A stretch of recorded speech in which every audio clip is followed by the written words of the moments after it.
The transfer portal has been wild this season. In this video, I'm going to give you some of my transfer portal winners and just some of my overall thoughts. Let's get right into the video.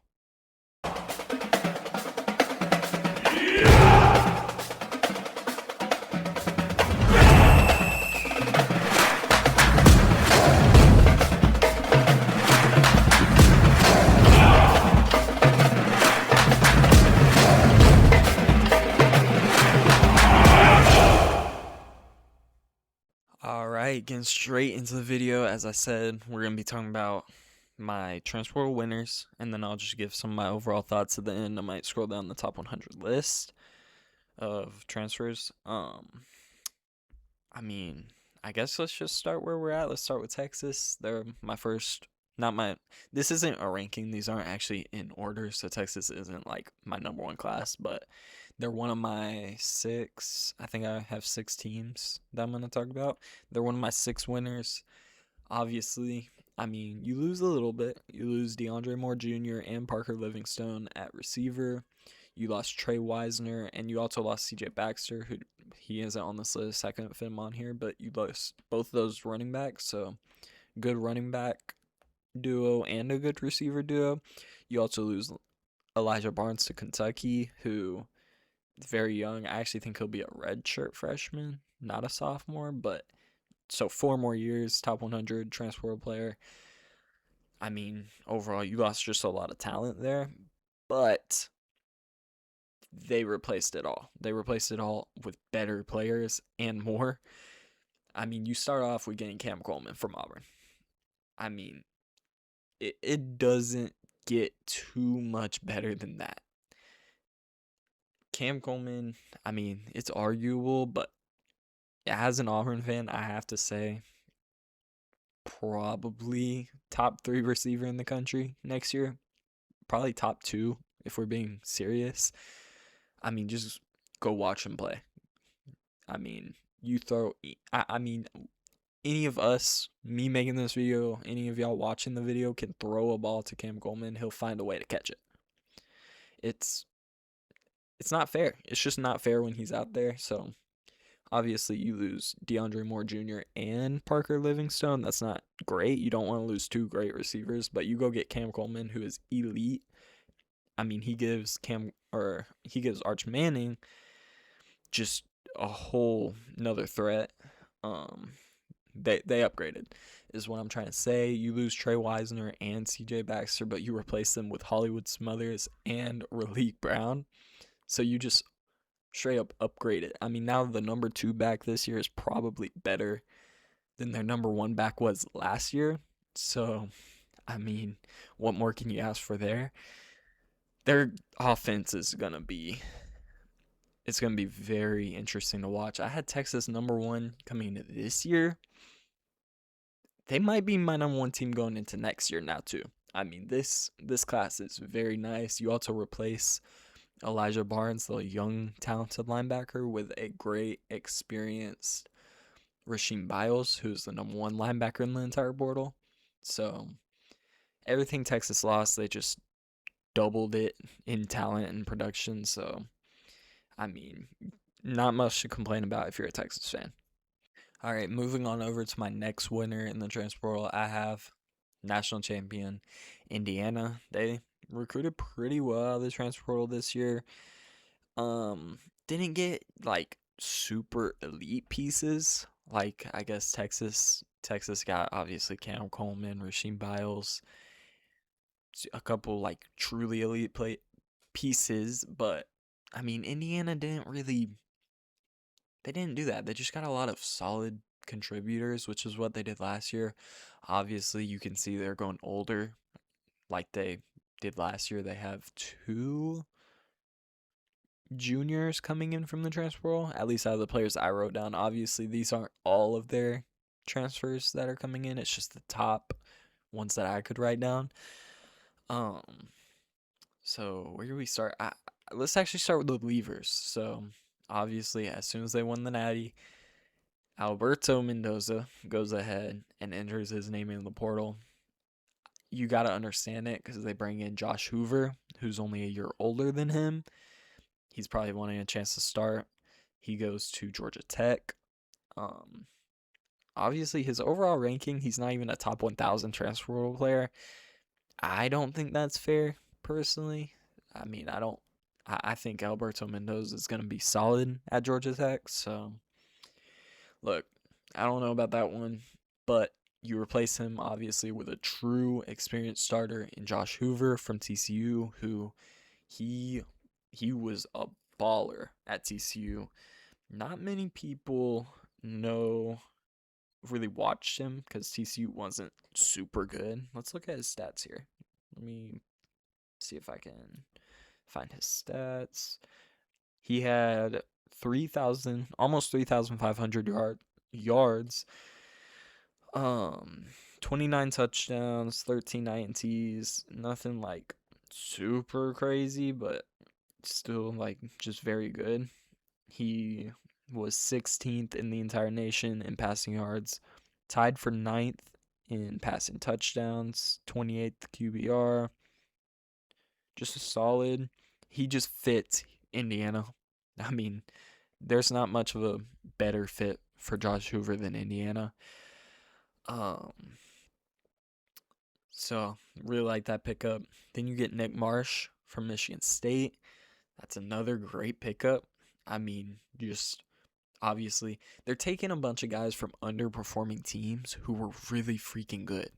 Like if Josh Hoover was on a top team, he would have been a top 5 player in the portal. If Nick Marsh was on a top team, he would have been top in the portal too. But they were on bad teams. Josh Hoover just wasn't on a good team, didn't have the cast around him to really, take that next step statistically. Nick Marsh, I mean, he was phenomenal at Michigan State in the years that he was there. Those two players alone, I really like going to Indiana. Then you get 2 edge rushers. You get Toby, I'm not even going to try and say it, from Kansas State, who had 14 tackles, 4 sacks. Wow. 14 tackles, 4 sacks, and he only played 6 games. That's pretty nice. So I guess he was just injury prone edge rusher who has potential to be like a difference maker. I mean, that's a steal. That's a steal for Indiana. You also get AJ Harris, who I really like from Penn State. I believe he was a 5-star coming out of high school. He's top 200 player in the portal, number 13 corner. I mean, this is what Indiana does. They take the talented guys who are just overlooked and turn them into superstars. AJ Harris has potential to be a first-round pick next year. I'm not saying he will be. He has the potential to be.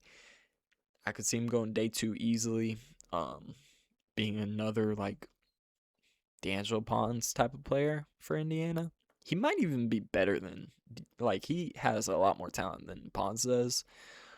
Pons is different, but I like the AJ Harris pickup.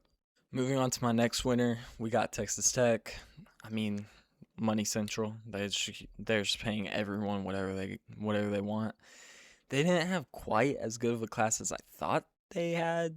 I only wrote down 5 players that like truly stood out to me.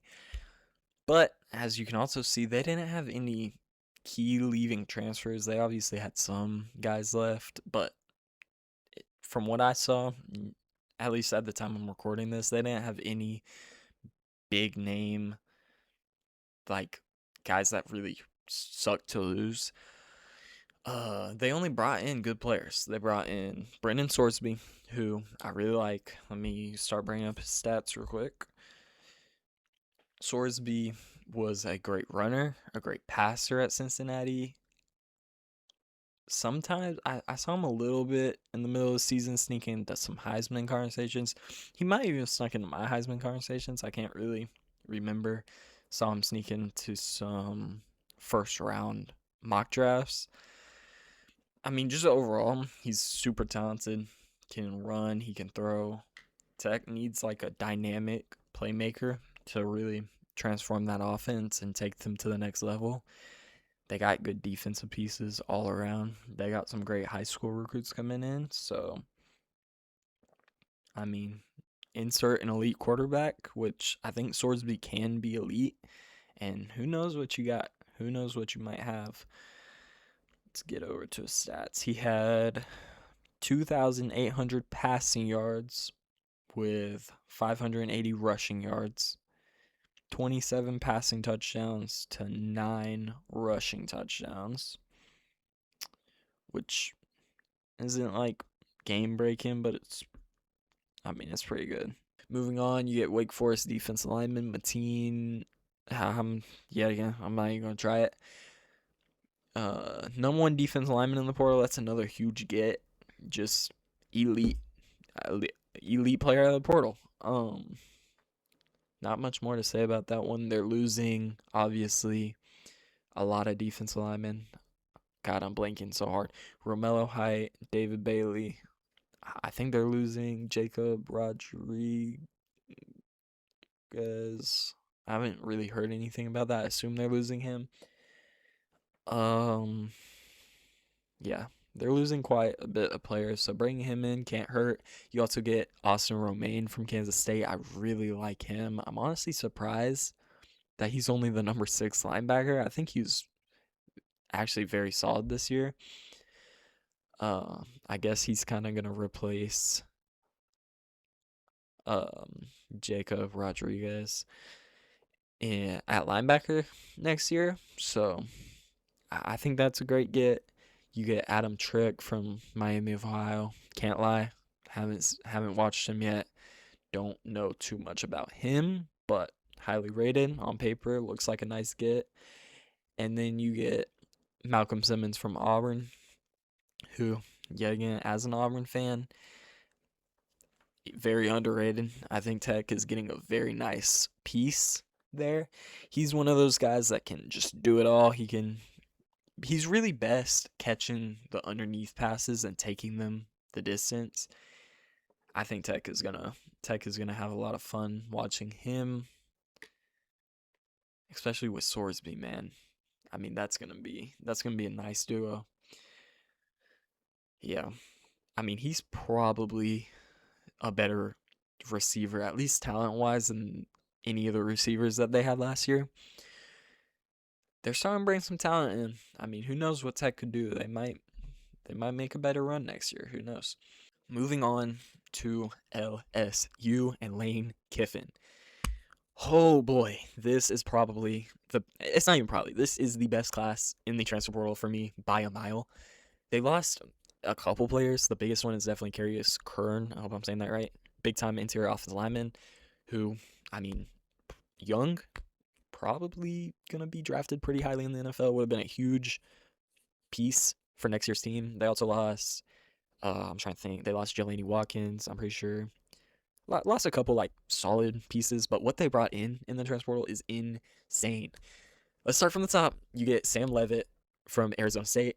Boy, that is, I mean, him and Cam Coleman are 1A, 1B. Those are the best transfer portal players by a mile.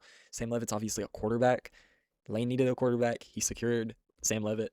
I mean, if Sam Leavitt stays healthy, and, I mean, with what they're going to have at LSU around him, there's seriously no excuse for Sam Leavitt not to win the Heisman.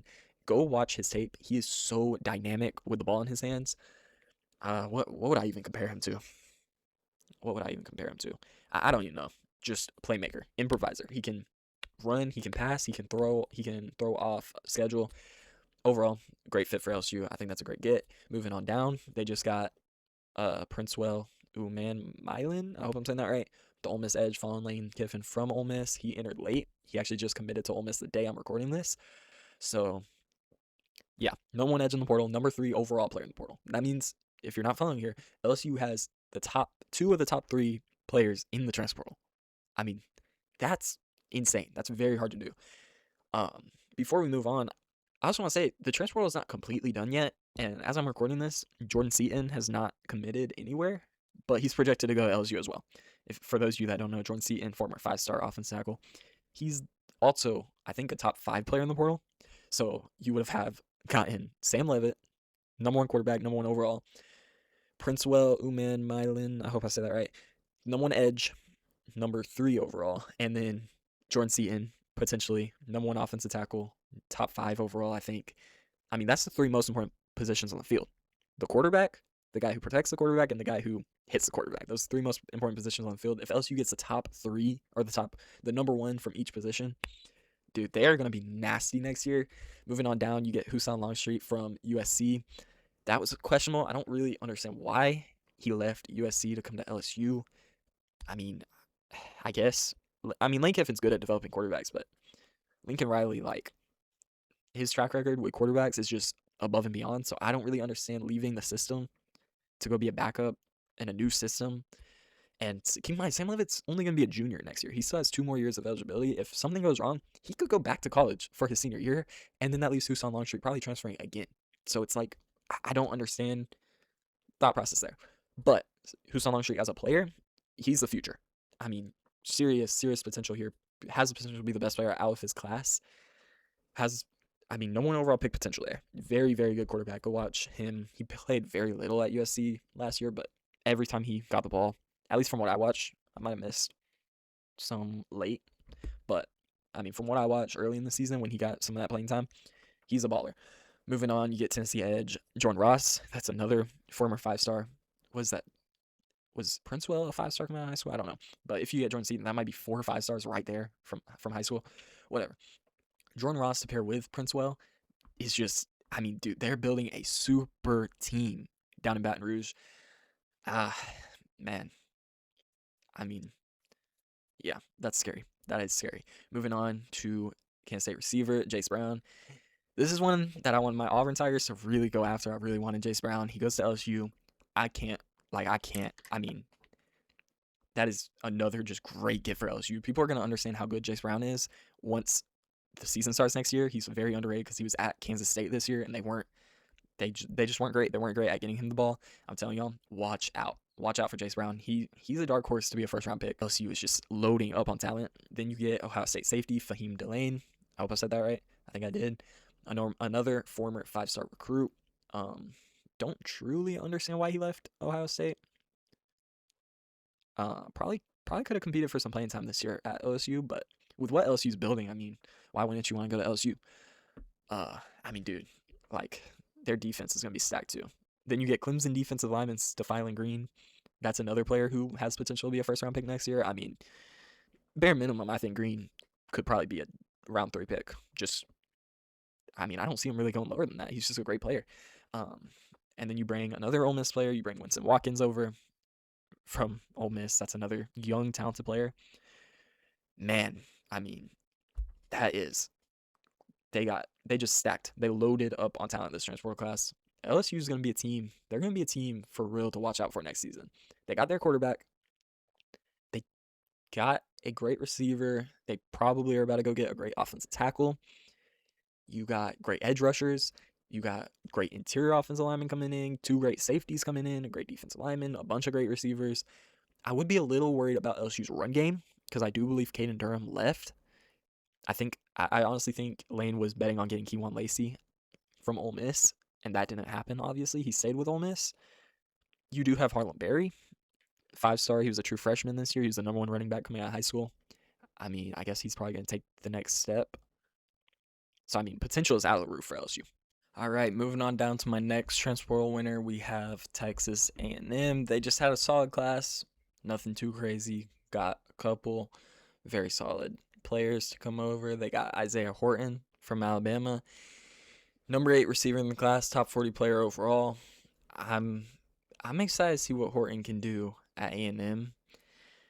With Marcel Reed, they still have Mario Craver, Casey Concepcion, obviously on the draft.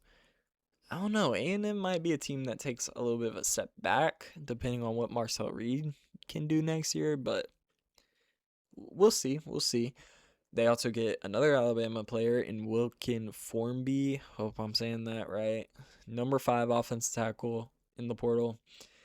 I mean, another just very good player. I mean, I'm trying to think who. He'll be a starter next year either way. I don't know how high his potential is. I know I saw a little bit of him last year, but not enough to make a firm like opinion. I don't really have an opinion on him yet. Number 5 player in the portal though, you can't really hurt to get him. You also get Tennessee corner Ricky Gibson. This is a former 5-star, I believe. He's the number 2 corner in the portal. He's going to replace either Will Lee or Des Ricks. Ricky Gibson's one to watch out for. He could be a sneaky first round pick.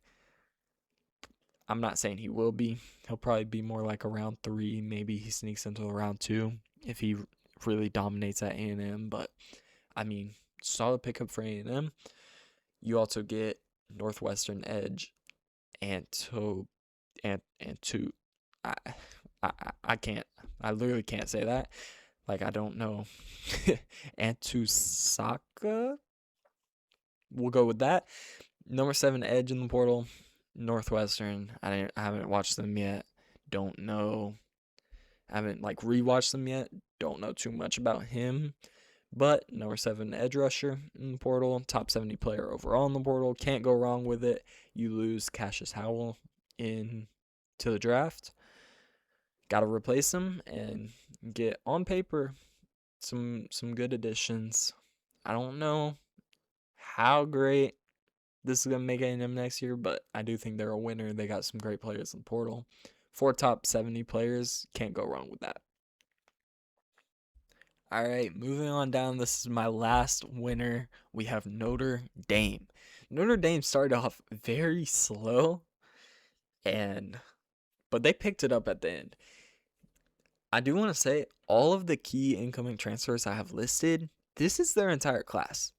This is all the guys that they brought in. They didn't bring in a lot of guys, but they brought in a lot of good players.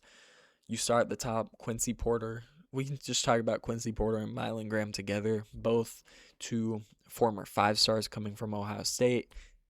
Quincy Porter, number 3 receiver in the portal, much higher rated than Mylan Graham, but both are going to be great additions. Probably both, I assume, are going to start. Mylan Graham might be a fringe rotational starter, but either way, 2 5-stars from Ohio State, you'll take that any day. Then you get Francis Brewu, I hope I'm saying that right, from Pitt, number 3 defensive lineman. You also get Tion Gray, hope I'm saying that one right, from Oregon, number 4 defensive lineman. So you get the number 3 and the number 4 defensive lineman out of the portal. Can't go wrong with it. I think, I'm trying to think. I mean, yeah, I think Notre Dame does need a little bit of help on D-line. I don't think their D-line was great this year. It wasn't horrible. It's not memorable, so I guess not too bad, not too good.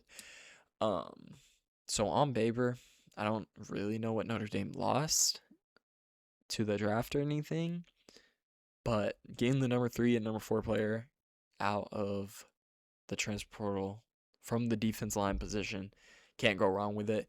They also get the number 8 corner and the number 5 corner from out of DJ McKinney and Jaden Sanders. Jaden Sanders, a young corner from Michigan. I like him. I'm excited to see what he can do at Notre Dame. I mean, you pair those 2 guys with Leonard Moore, who I'm trying to think.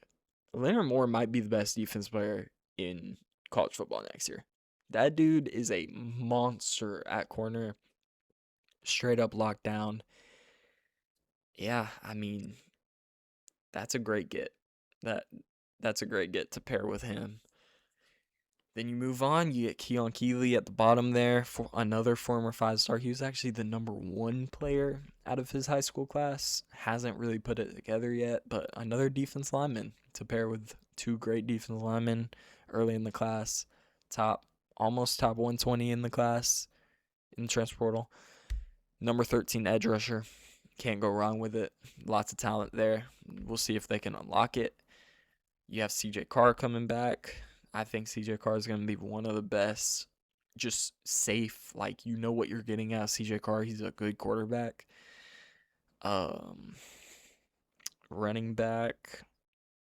Man, I mean, you lose Jeremiah Love and Jadarian Price. I don't really know what they have behind them. I'm sure they got someone to fill the need though. Got some great receivers. Their O line's obviously they're always solid. I think it's probably gonna be a little bit underwhelming compared to usual, but I mean overall solid. I only had one key leaving transfer. They had Kenny Minchie, their backup quarterback, leave. I mean, you want to have a good backup, but the fact that your backup quarterback is the number 12 quarterback in the portal and the number 67 uh, overall player in the transfer portal shows how good CJ Carr really is. Yeah, I mean, I think that's all I gotta say about the portal. Really, these are my 6. I think I went over 6 teams. Those are my 6 winners. This video is probably already longer, so I know I said I was gonna give more thoughts, or I was gonna like scroll down the top 100 players in the portal. If y'all want me to talk more about the portal, consider liking and subscribing. Like the video. I'll know that y'all like it, and I'll make another one. Um, Interesting transfer portal cycle. I mean, I definitely think LSU is probably my biggest winner. Texas and Indiana are probably right there behind them. Yeah, I mean, I think that's all. That's all I got for this video. So thank y'all for watching.